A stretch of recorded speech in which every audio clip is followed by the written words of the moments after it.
It has become a tradition. The International, a tournament summoning the finest Dota teams from across the globe. Welcome to the International. For 5 days, they battle. For 5 days, the crowds cheer. For 5 days, the world watches. And when the dust settles, the champions emerge. A year has passed, and as the teams gather once more, the stakes have never been higher. The Dota community has made its voice heard, pushing the International to incredible new heights. 16 teams will battle for their piece of the largest prize pool in esports history, over $2.6 million. Who will emerge victorious? The battle begins.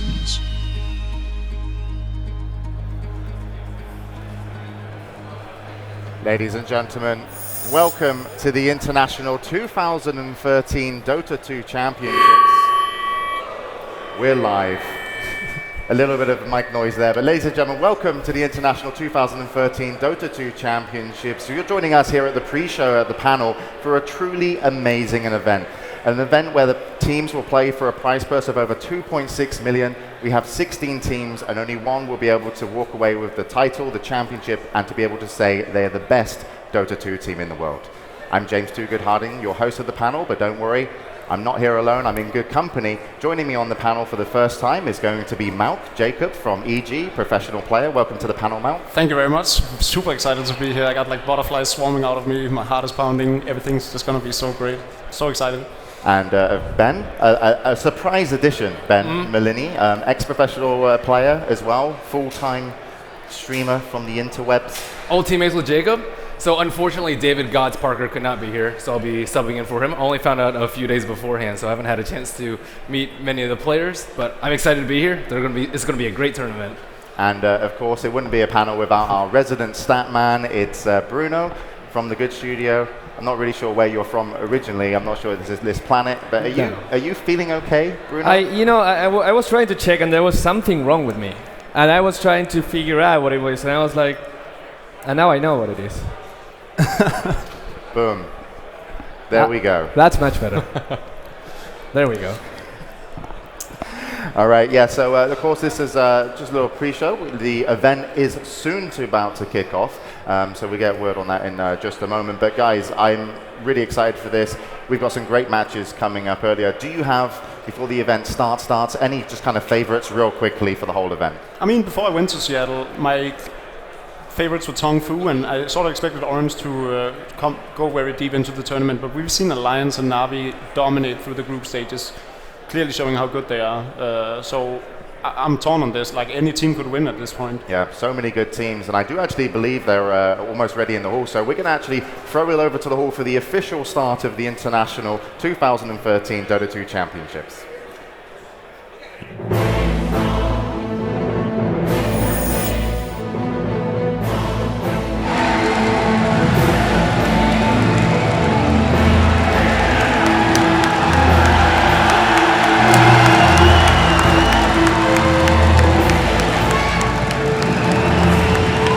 Ladies and gentlemen, welcome to the 2013 International. And now, Gabe Newell.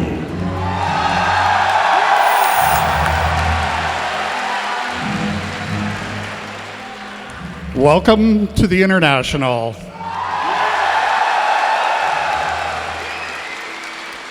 For Valve, this really is one of the best times of the year.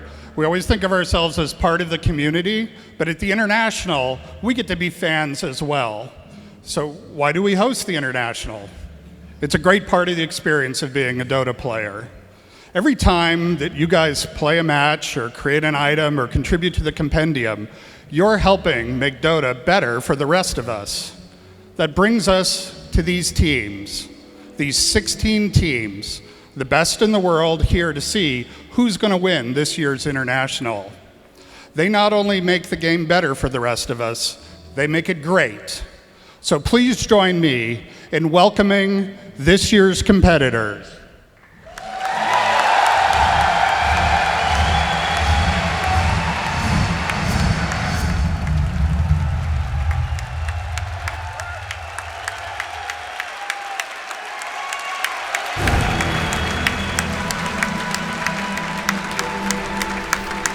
there you have it. There are the teams, and you actually saw all the flags kind of light up along the side, and they've got their own kind of booths at the top. We've got the audience ready for the games to start, and it was, we were here. I was here last year. Bruno was with me as well. I'm sure Malka turned up for EG. Did you attend last year? Unfortunately, I did not. I was at a wedding. Okay, you're our newbie for the panel then. But last year was absolutely amazing as well. This year, it's so much harder to predict who's going to go all the way out of the 16 teams that we just saw the flags of in the actual hall where the tournament will be played. But as I mentioned, I got a little prediction from you there, Malk, but any kind of favorites for this? I mean, clear favorites are Navi and Alliance. They secured first place in their group well before the group stages ended, and both of them, I mean, Alliance being undefeated, that's almost unheard of, especially against this level of competition. In my compendium, I put that there will be no team that will go through the group stages, without a loss. Yeah. So yes, Bruno. Same here. I want to say Alliance because they're very strong, and being in Sweden for quite a while, they made me kind of root for the team. But it's really hard when you get friends in all of the teams as well. And let's not forget that LGD China was unbeaten last year. Good point. And they didn't get to win the $1 million. So Alliance probably looking really strong, but that doesn't mean they just won right now. Absolutely. I mean, the story is going to unfold, and we have no idea how it's going to. So make sure you stay with us for the whole 5 days of the International. But talking about what happened last year, LGD weren't able to get to that 1 million. And actually, it was Navi versus Invictus Gaming that played in the grand finals. And we have a recap video, I hope, for you in just a second, showing you last year.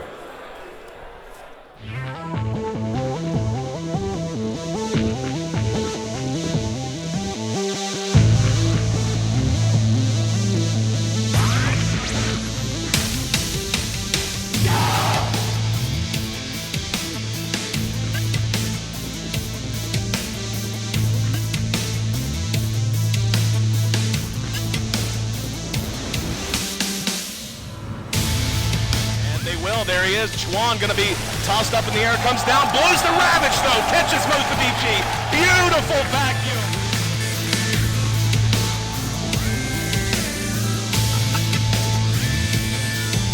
Chuan's low, but Navi players are dying. 3's dead. GG's gold. IG is your champion.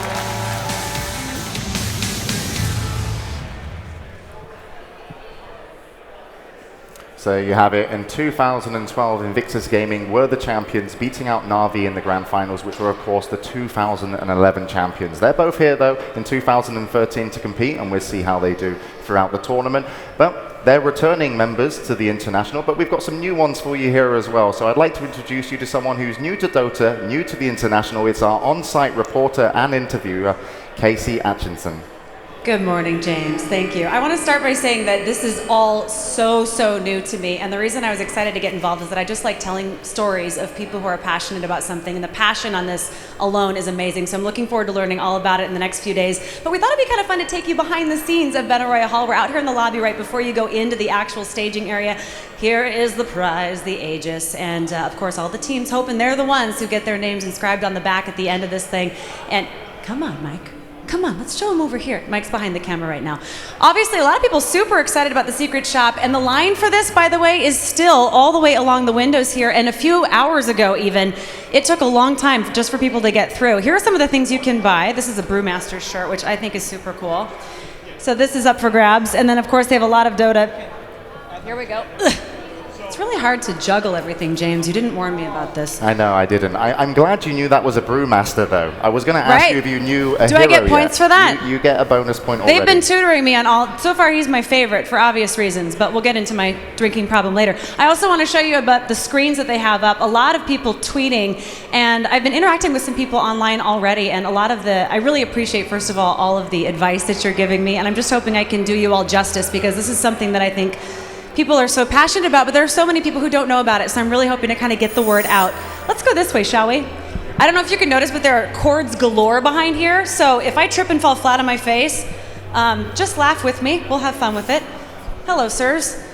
So here's the behind the scenes section. We want to show you how technical we've gotten here. The setup is fantastic. You guys can wave if you want. Look how handsome we look from a distance. We're much better. That's what we call the beauty pageant. Hey there, how are you? I'm really excited to be working with you guys, and just go easy on me. No, we're not going to at all. We're going to have questions for you. We want the best interviews, and I want people to make sure that they're going to train you so hard on the Twitter account with the hashtag TI3 that by the end of the show, you're going to be able to commentate as good as Toby-Wan Kenobi. You think? Really? Yeah. No, it's very easy, don't worry. I'm going to let Toby take that up with you. Okay. Back to you guys. Thank you, Casey. So, yeah, there we have it. We're going to have some great interviews with Casey, with the players, and just looking forward to see how this is going to progress and what the players are, of course, going to have to say. But, of course, we're now at the main event. And the first game that we are going to see in just a little bit is going to be Navi versus Orange. But before we get there, we should also take a little look at what happened in the group stages. And to do that, we have a recap.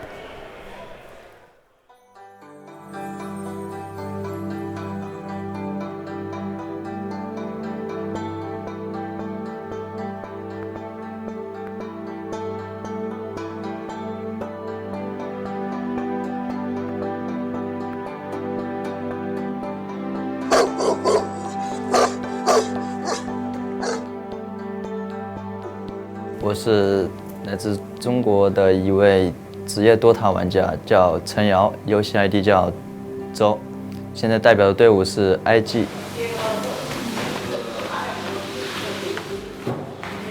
一个好的战队可能只是成绩方面是非常出色，或者是队员个人能力非常好，但是一个很棒的战队，它需要有一个非常完善的管理。需要一个非常好的团队来支援他们。玩家想加入 IG 俱乐部，首先是对 IG 这个品牌的认可，因为以后我们是希望让选手作为一个明星来培养。陈瑶对团队影响是非常大的。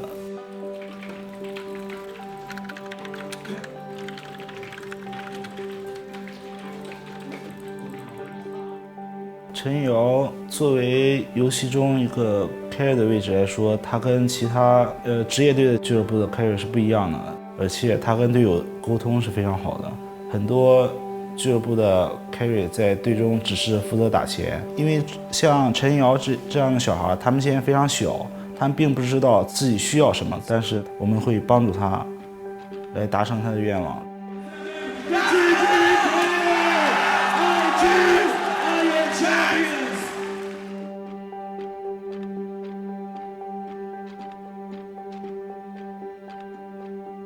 最难的决定不是他打职业的事吧？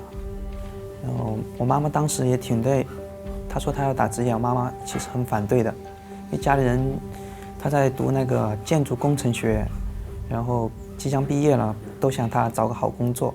然后她说她要打职业，然后我妈妈都比较反对。然后我说随她吧，她有她自己的想法了，毕竟已经很成年了。要她继承她的那个。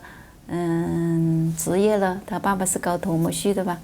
我说到一定，我就问他，我说你爱不爱好你爸爸那工作？他说我爱好啊，但是我现在还玩一段时间吧。我说让他玩2年吧。我说你玩2年之后，你就搞你的那个土木系啊。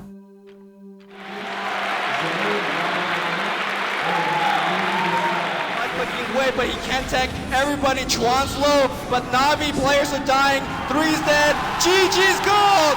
GG is gold. IG is your champion for International 2. 我觉得我从打职业生涯开始，一直都是比较幸运，包括到目前为止，我自认为是成功的。我得到了自己想要的，然后自己的事业也是自己的爱好。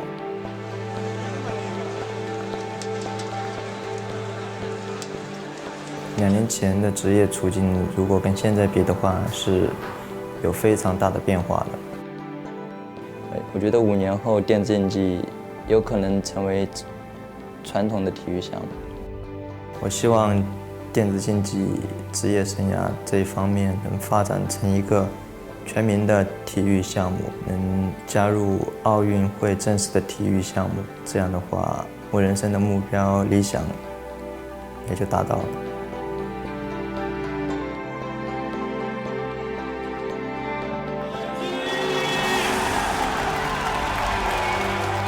肯定骄傲，他完成了我的梦想。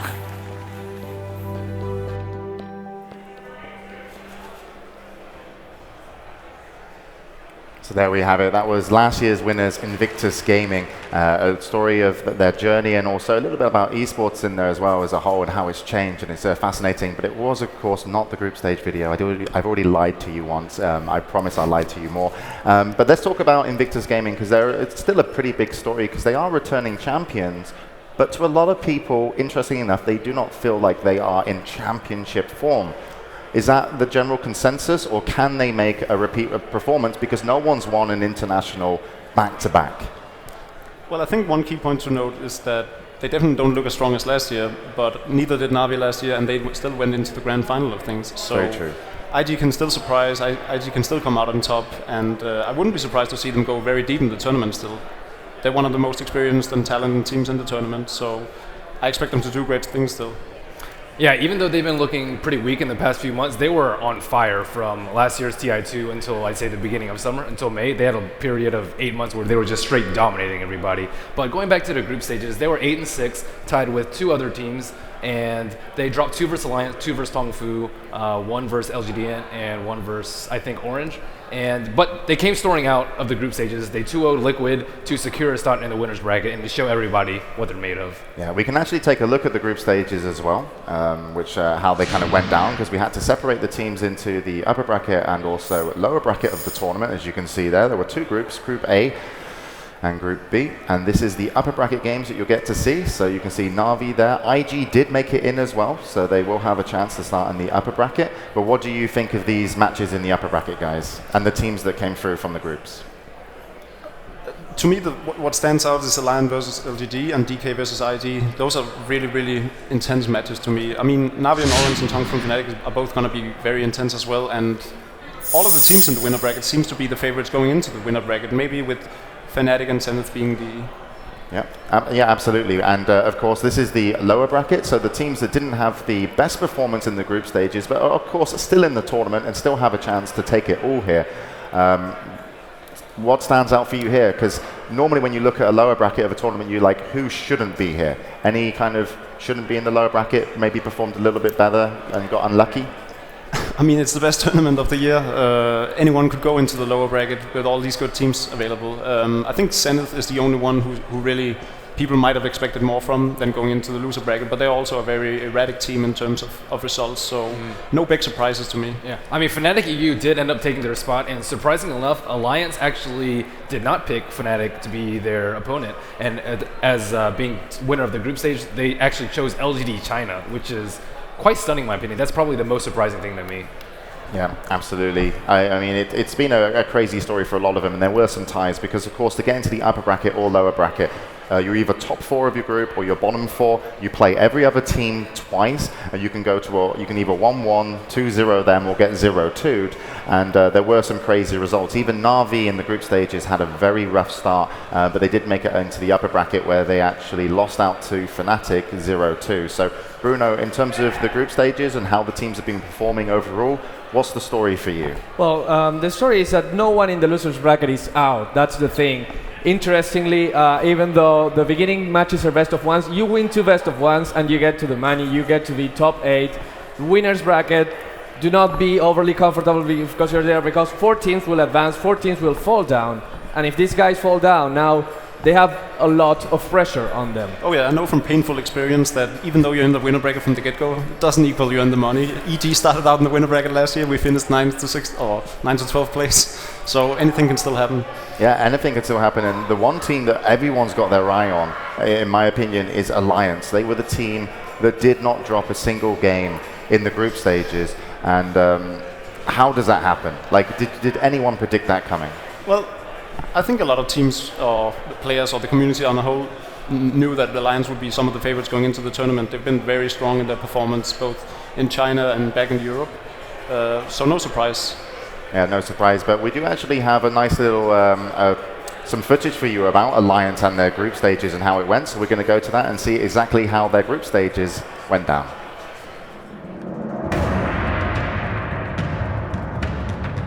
Alliance excels at executing their game plan. You simply cannot afford to get behind them at any given point because they are one of the hardest teams to ever come back on, just because they're so comfortable in the compositions they draft. They have such a wide hero pool, so they're often hard to predict even during the draft. But more than anything, they're a team who knows how to take what small little openings you give them and capitalize them in a big way. He needs to hit his Alliance. S4, he wants to jump. He's got a 4-man coil right here if he gets it. 2 silence, and there goes your call. 2 to catch out. Hand of Golki, Misery alive a second longer. He still is going to go down from that Prof Ultimate and the Venom Ezreal and Pycat locked in position. There's a double kill for Admiral Bulldog, and they just go Visage with a nuke, picks up the Alchemist, moving on to Braxton. Still going to track gold, and there's too much damage. Bulldog gets himself another triple kill. How many kills has he claimed in just tonight so far, man? It is going through the roof for him. The Anaful Monkey King bar up and running an S4 DD rune, and now Lanham, well, he'll go Invis, and then Naga throws the ulti, but the BKB is still up there for the Alchemist. Like, well, we can keep attacking you while the rest of your team just stay where you are. And then Chakram through Karu and Lu, and look at S4! Oh! Around here, 100%. It's seeing if they can catch out the team that will try to scout out if they're doing Roche. The ward is already placed, they will see them. Bulldog, okay, that was cute. Yeah, Bulldog I saw that. Gave vision of his treant, then he sent it into the Roche base. And they come. To force them to run up and check. He's got the kill. Up on Ohio. He tries to firefly himself away. Open wound still trying to slow down Loda, but Loda finds himself KYXY. First blood already down. Io with the kill.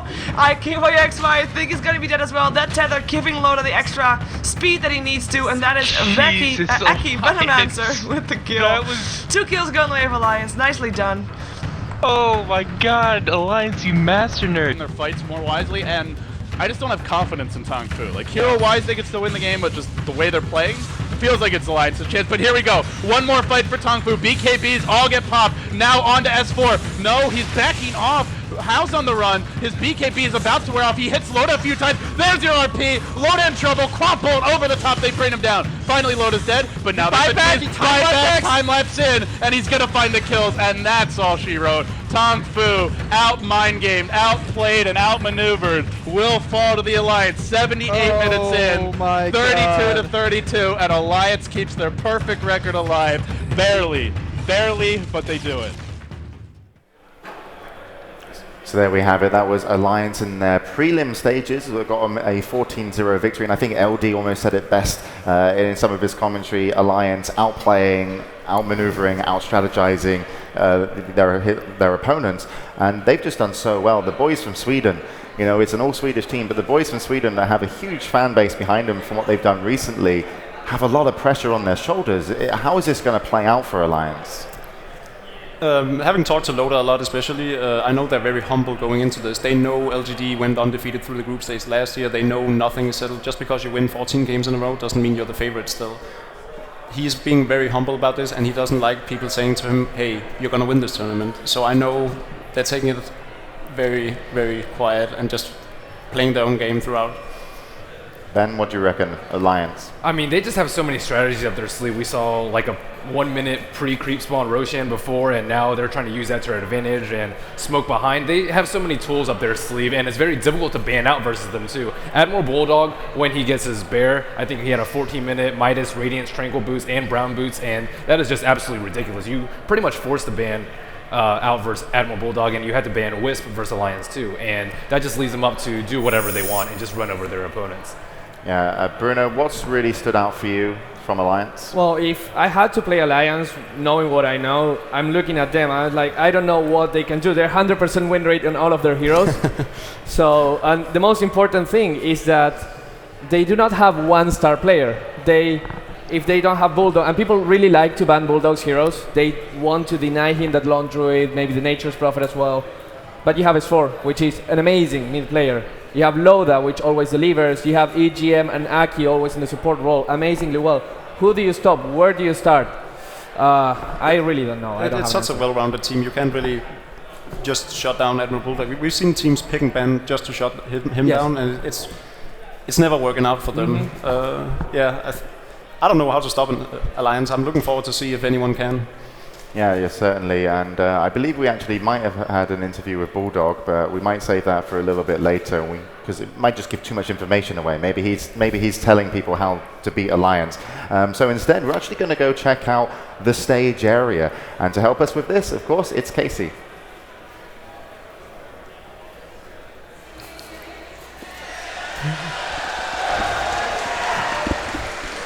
So I think you heard that. It's pretty packed here. A lot of energy. What's in your mug there? Just vodka. Dude, that's awesome. James was kind of giving you some crap out there, so I told him I got your back. Thank you. I'm sure James will give everyone enough material to give him crap for the entire competition, so we're fine. I better stay on James' good side. We thought it'd be really kind of neat to take you on stage because it's a really cool perspective. It's really hard to explain just how high the energy is. I'm nervous just standing in front of everyone, and I'm not even playing. So you can imagine. Look at that. Woo. So imagine being a player and having to deal with this. Now, the technique we're going to be getting into, but the technology is really amazing. So obviously the heroes are going to be below all the players. We wanted to show you that up close and personal. Now the screen, I know everybody here can see the screen, but for those of you watching at home, this is ginormous, if I can just invent a word. So obviously you're going to see the play on the center there, and then off in the upper left-hand corner is the mini-map. And we're going to take you inside to see the behind the scenes inside the pods, which you can see on the lower corners here. And for those of you at home, I don't know if they're going to let me do this. I don't know if I'm really supposed to, but I'm going to go back there anyway. So bear with me. Off we go. The doors are kind of heavy. All right, here we go. You all right there, Myron? We're going to close this off. So soundproof, you can hear me because, well, you know why. But we wanted to take you inside and show you what it's like from the perspective of the player. So they can see everyone. Everyone's still out there. Really hard to hear, though. Well, now you're being super loud, so of course. Now look at these cameras. These are the cameras that are going to allow you to see the players as they're actually moving through each game and each match. So it's kind of an up close and personal way at home to find. And I don't know, you guys excited to see the documentary on Saturday? Okay. And you'll get a chance to see it soon. I promise you that. That's kind of what got me so excited about this, is I got a chance to see the documentary and seeing behind the scenes the players and how excited they were, how intense it was. And again, I'm new to Dota, but I'm really excited to get involved and learn more because everyone is so passionate about it. And I'm hoping everybody out there who maybe doesn't know about it is going to start to get into it too and really respect you guys and what you do, because it's really impressive. So again, all the computers here, all of the different. You all right there, Myron? Myron's having to, can you guys see Myron? He's tiptoeing out the, come on, Myron, you got this. You could, back. Walking backwards with the camera and 200 cables, no big deal. Yeah, sure, why not? That's for you. That's for you. You okay? Please be careful. And then, of course, I want to show you the creme de la creme, the teams. You can see all of them up there. See if we can pan. And then back around that way again.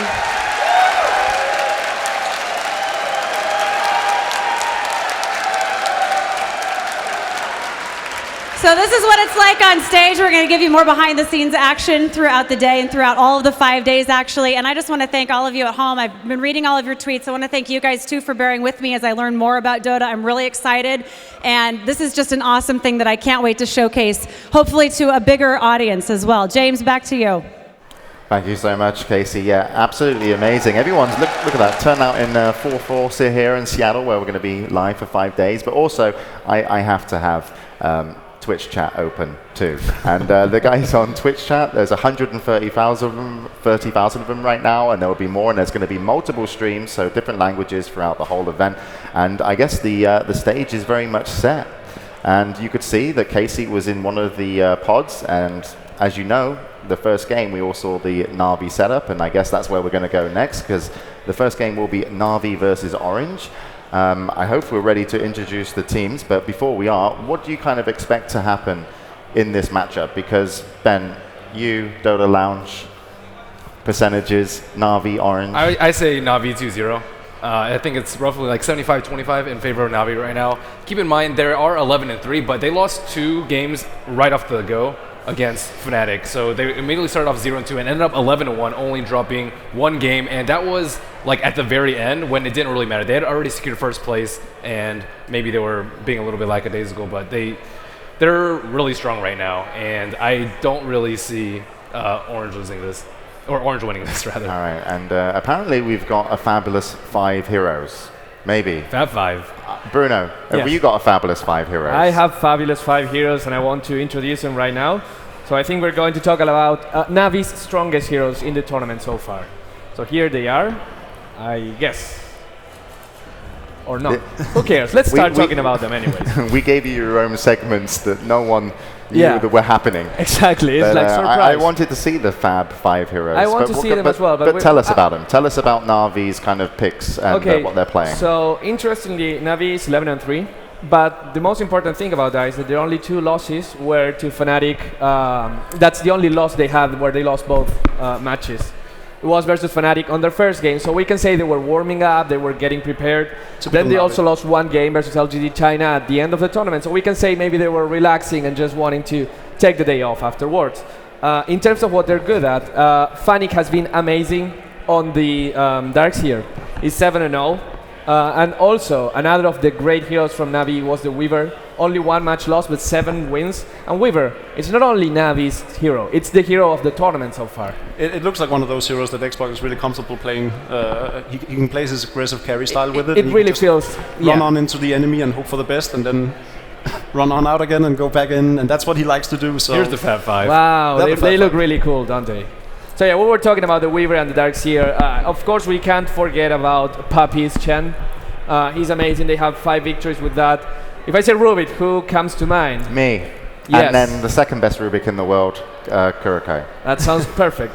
And surprisingly, we see the Earthshaker at the end, which is a pick that we normally don't see that much in 2013 in terms of support. But Puppy and Kuroki have been trading the role of the Earthshaker in 5 matches. They won all 5 of them. But the color note is that Puppy is always negative in score when he plays it, while Kuroki ends up 3-1 when he played it. So I guess he might be the better kill stealer. Maybe he has the carry inside him a little bit. He's saving the Fisher. Yeah, so there it is. Navi's Fabulous 5. Yep, Navi's Fabulous 5, and that's our introduction to Navi. But let's let Navi introduce themselves to the international here. My name is Daniil Shutin. My nickname is Dandy. I'm from Lviv, Ukraine. I play for Navi. I'm clowny, weird, crazy guy who always do some crazy stuff. But overall, I'm a very serious person. We had trip to Sweden, DreamHack, when China. It's like a lot of stuff was happening. And one day there was Dota 2 Super League finals. Tong Fu was playing against DK, best of 5. We came there. They took us like VIP. When they took us, it was big stadium. They took us on first floor, first chairs, you know. And there was like DK manager and some other important guys, and they're like, stand up! We get them out and put us in. That was most weird thing ever, really. I was like, why do you knock out DK manager when the team playing right now? Like, okay, now we sit down. We're like, oh, fine. And everybody on stadium was like, oh. A lot of people around think that we have biggest chances to win. I really dislike this. I hate this. Because as more people praise you, as bigger fall you're gonna get. But I'm gonna try my best. I'm gonna crush everybody. Clement Ivanov, Puppy, Estonia, Tartu. Alexander Dashkevich, Hvost, Kiev, Ukraine. Kuro Zalei Takhazomi, Kuroki, Berlin, Germany. Gleb Lepatnikov, Fanik, Kharkiv, Ukraine. Danil Shutin, Dandy, Lviv, Ukraine. So there you have it. That's Navi's 5, and it's a different 5 that they turned up with in 2011 to take the championship. They are a different team here, but wow, they've been doing amazing. And you can also see on the right-hand side with the players and some of the titles, that's if they've, I'm not sure what those titles are, if they've competed in all. They played on both internationals. They played at both internationals, so now this is their only Funnick is the kind of newer one to the scene, but a different team. How are they going to do in their game versus Orange? Well, like Ben said, I think they will come out on top as well. Whether it's 2-0 or 2-1, not Ben's entirely dying sure. over here. Sorry, Ben. I'll come reciprocate you in a while. I mean, I had Orange going as favorites into the tournament, or one of the underdogs that could upset a lot of teams. They haven't been as strong as I had hoped them to be. And after having seen Navi's performance, I really think Navi's going to take the win. I would bet my rares on it anyways. Yeah, I think Havos has really been stepping it up, though. I think he might have found another hero besides Lifestealer or Alchemist and Gyrocopter. Those were pretty much his main three before, but now he plays Weaver all the time, and he is an absolute monster on Weaver. I think he's probably one of the top carries in the Fantasy League, and he is definitely outperforming. And I just want to ask, Bruno, yes. We know Dendy knows you. You know Dendy. I think he knows me. You get some information out of him, but I want to know, how has he been doing? Because we had a little introduction from him in the video, but how's Dendy's overall performance? Well, the thing is, in Dendy's mind, he has every single game he has a completely different draft than what ends up happening.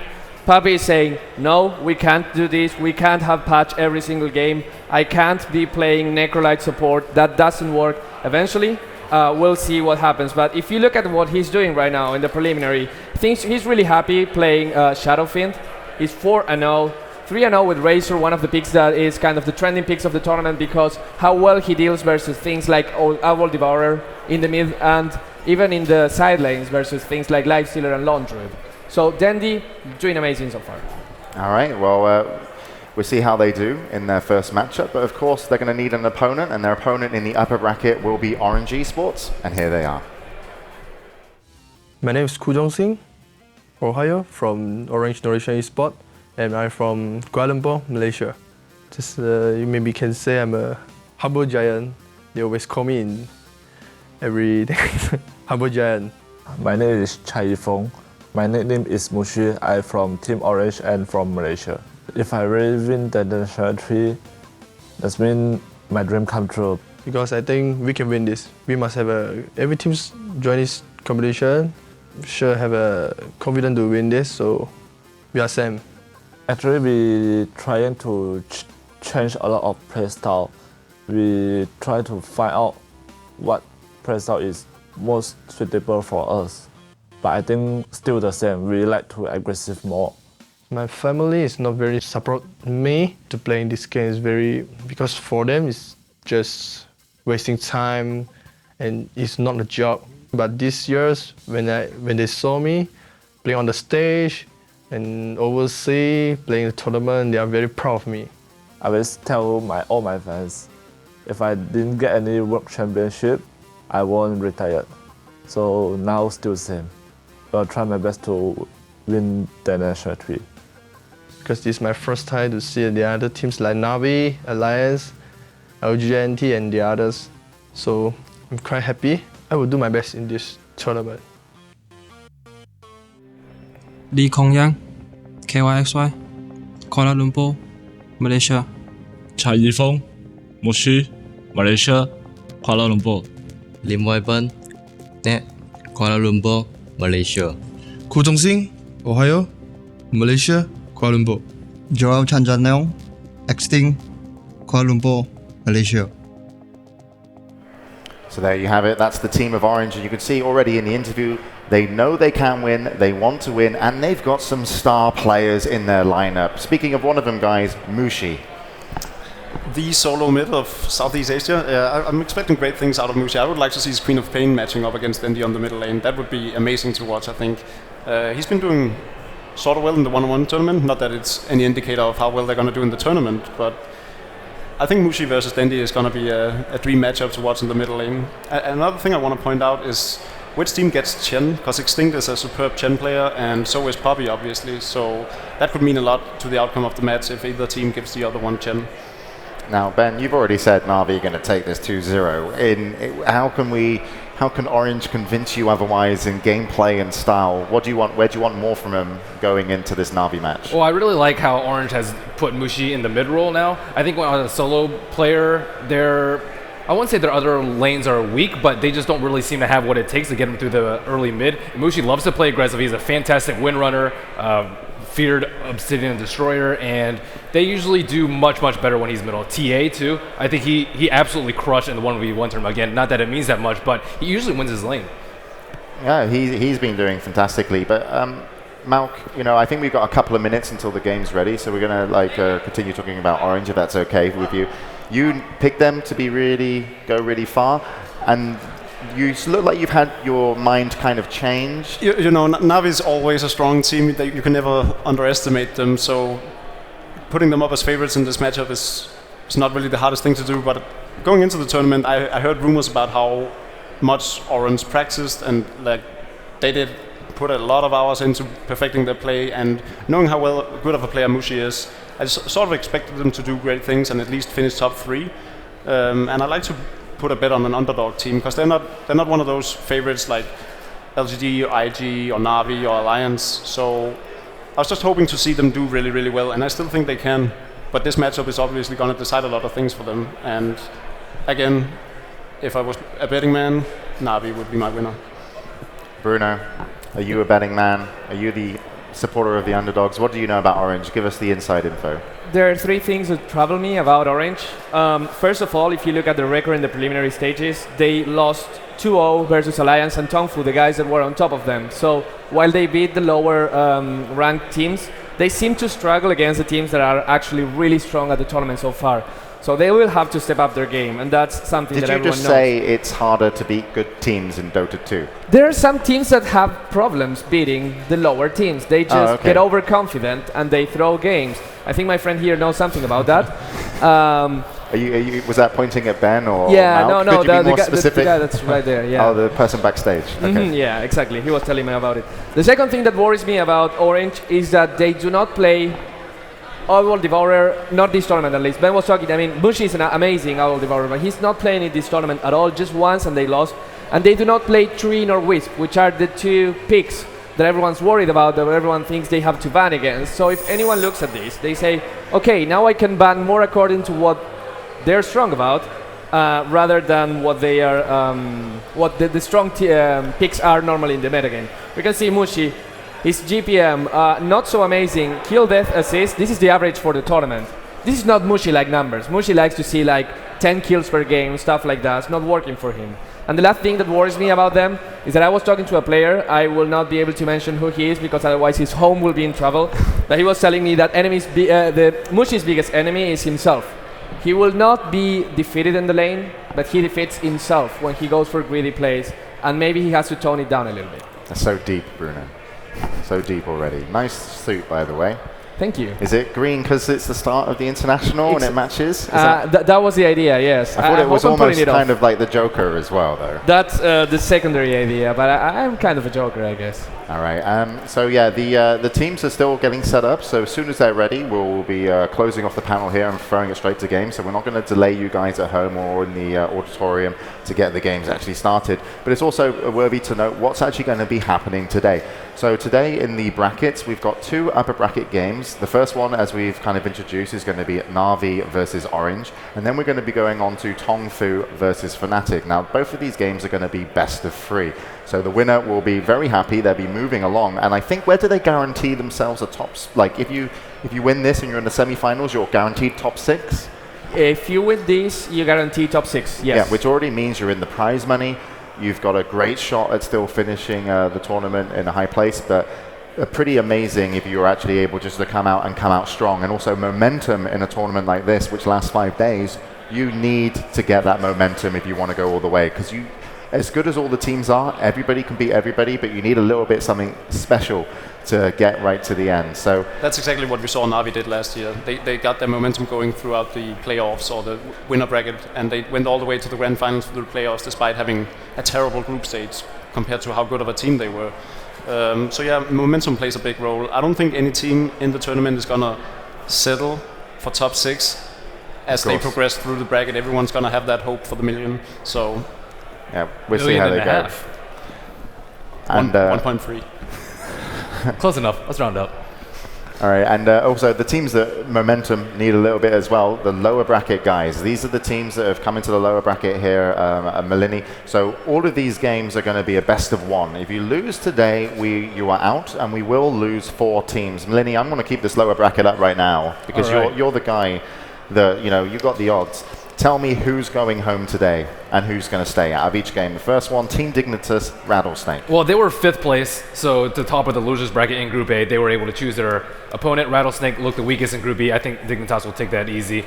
LGDN versus Mouse. LGDN had a slightly stronger record. I think that Brax is really the key to their team. He had some really strong performances on Batrider, on Magnus, and Mouse has, I must say, been a little bit disappointing this. This one's pretty close. I'd say I would bet on LGDN if I had to, though.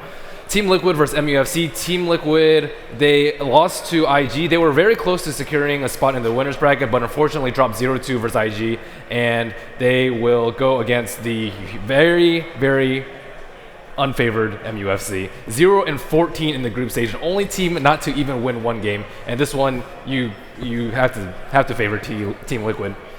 All right, guys, any agreements or disagreements thus far? The human in me sort of hopes that MUFC beats Liquid just so that they don't go home undefeated, because that must feel terrible. So that means you want Liquid out of the tournament? I never said that. It sounds kind of official. That's what it sounded like. Wow. I'm just saying, would you want to go home without winning a game in an event as big as this one? Well, if they do win 2 games, though, they do secure prize money, as Bruno said. So, I mean, they could end up with a record of 2-14, an atrocious record, but still come on with a decent amount of money. So these are only best of ones, and you have to keep that in mind in the losers bracket. Yeah, of course. I mean, the prelims, everyone's kind of finding their footing in the tournament, and now it's the main event. Even if you're in the lower bracket, you still have the chance to go all the way through the tournament and win. And they're not looking like, oh, let's just hope we get top 6 because it's prize money. Of course not. Everybody is in this to win it, and they all know that any team can beat any team. And even MUFC, Bruno, the team that didn't have a good prelims, they can still beat any team, I feel, if they just bring their A game. I would be really scared to play against them, because normally what you do is you watch the replays and see what they did well in the preliminary stage, and they didn't do anything particularly well, so you do not know what to expect, you do not know what you're going to encounter. So if MUFC decides to go for something crazy, something different, a fringe pick that we haven't seen so far, you can't really prepare. You have to hope that you're just a better team player by player. But you will not be able to prepare against any of their strats. I actually think MUFC purposely held back some strategies from the prelims, knowing that whatever happens in the main event, you have to bring out certain picks, certain bans, certain strategies that they probably haven't shown yet. So the main event is going to be super, super dangerous. And I think the one that we just skipped over was the last best of one, which is going to be Zenith versus Virtus Pro. That'll be the last game of today. So make sure you stay around to see that, because that should be a really good match. That's tomorrow, I think. Oh, is it tomorrow? Yes. Oh. We got Rattlesnake versus Dignitas as the first. I thought we were doing all lower bracket matches today. No, just the top 2. I've got a different schedule. I've got the 2014 schedule. Oh. You guys are way behind. We did not show that yet. I already know who wins this. So, but I'll just play along with the show. I won't upset anybody. So, you know, because I know, I can also tell you that the teams are going to be ready in just about 4 minutes and 13 seconds.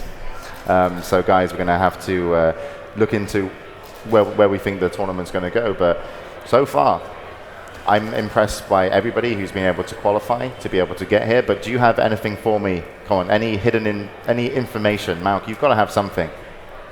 I mean, I don't have any know-how on if teams have special strategies saved or anything. I haven't been talking to them that much. I think the LGD Alliance game is going to be so intense. It's coming up tomorrow.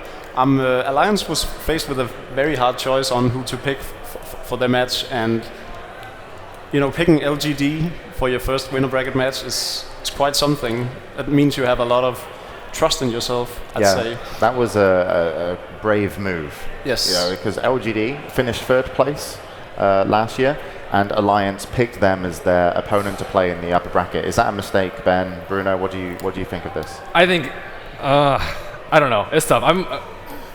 I'm torn on that one. It's a difficult road either way. I would have personally picked Fnatic EU. They did beat Navi 2-0, but aside from that, they dropped 2 versus DK in pretty convincing fashion for DK, and I don't know. I don't really know what their feeling is on this, but I mean, I have trust in their decision, though, that it's going to be 2-0. If you pick LGD over Fnatic, they must have a plan. Yeah. Bruno? Well, they do have the finals of a recent tournament, the G1 League, was it? Against LGD China, so they know they can beat the team. But most importantly, I think at this point it's all about holding a little bit of your secrets and knowing that because they play with Fnatic so much, Fnatic knows them well, very, very well. So If they want to play Fnatic, they will have to reveal something new right now. If they want to play against LGD China, they can play the standard game because it's going to work anyways, or at least it's going to work equally as good as trying something new. I think that's where the decision went. Yeah, and of course this match we're talking about, Alliance versus LGD, will be tomorrow. Just to give you guys a heads up, this is what you're going to be seeing today, and I'm going to get this right this time. So we do have a graphic, which generally helps me. Pictures are good. But Navi versus Orange is going to be the first game up. Tongfu versus Fnatic. Team Dignitas versus Rattlesnake. LGD International versus Mousesports. No graphic appeared. I didn't need it. Nailed it. And then after that, we have Production was teasing me, we have two more lower bracket here it matches. is. Oh, here we go. This is a graphic. Yeah, so there you have it. Navi versus Orange, Tongfu Fnatic, Dignitas versus Rattlesnake. This is the coming up next 3 games, and hopefully we're only moments away from Navi versus Orange. But in all fairness, I cannot blame any reason to if they're slightly delayed. Maybe it's just making sure they're getting properly set up and comfortable, because it's the